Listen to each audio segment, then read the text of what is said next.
ان الولايه تزوجون غلابيون ذا والد يبوين يون موسناو اسدوان ان يونيفرسيتير ماس موسونين اكلين عندها ايدي بسبات مخالفا يزمر تذيلين ذفير تمس يتكرن ذك مكان غار وايض اكن ديغني ايدي بوين اول غف مكيلق اكس وحارب ناغ اديلين وحذر لغوافين دي غران اكنو استكرارا تمسكيني اسيد نسل. Sur les 8 principales causes qui ont posé des problèmes d'incendie, c'est que 7 elles sont d'origine humaine et une d'origine naturelle. Les 7 d'origine humaine, c'est d'abord, et ce n'est pas par importance, c'est par... elles ne sont pas placées par ordre d'importance, on n'a pas les statistiques. Toutefois, il faut retenir que le squattage des maquis vis-à-vis des riverains et les incendies des chambres sont à l'origine des feux de forêt. Il y a aussi les charbonnières, ou ce qu'on appelle la carbonisation. Les charbons de forêt avec lesquels que vous avez l'habitude de voir chez les chouaïnes des forêts.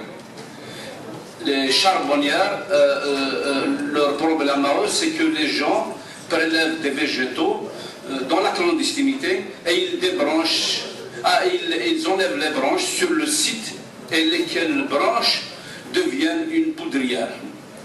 Troisième problème, c'est que la fermentation des déchets organiques.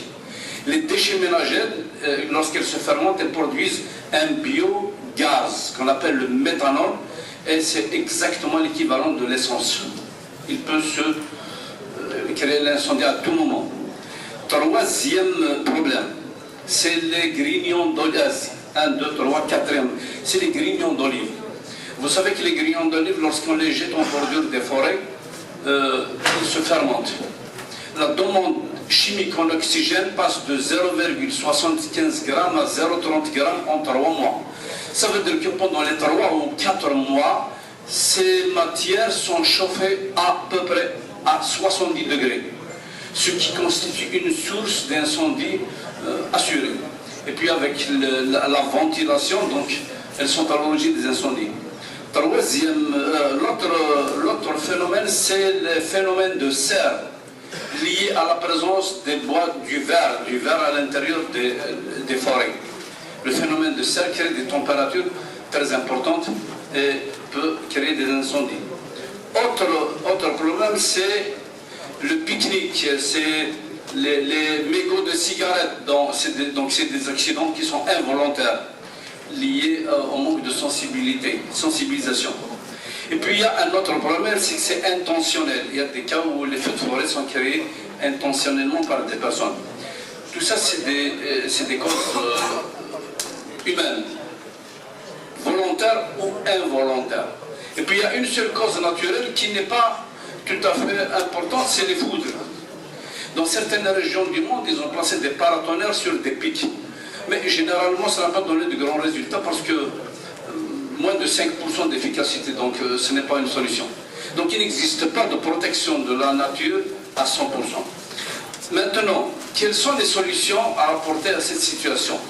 La seule solution, c'est la présence de l'homme sur les lieux. Mais cette présence doit être en symbiotique avec la nature. Pour que l'homme soit présent sur les lieux, il doit l'exploiter.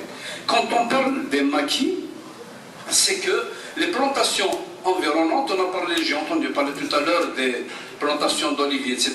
Il faut légaliser justement les riverains à planter et ça leur permet d'entretenir. Quant aux charbonnières, l'extraction des pieds de roi, par exemple, pour le logement rural, l'extraction du charbon, etc. En principe, il faut légaliser ces actions. Tant qu'on ne les légalise pas, il y aurait des excès. Mais si on vient à les légaliser, imposer des petites taxes, etc., les gens vont travailler dans la légalité, ce qui va permettre au pouvoir public de contrôler. La méthanisation, le recyclage des déchets, que ce soit ménager ou de huileries et doit être une industrie. إيه كان السكين 19 يوليو 2017 السكين بدات بوصل 4 تصدرين الحامو بضنت غير 43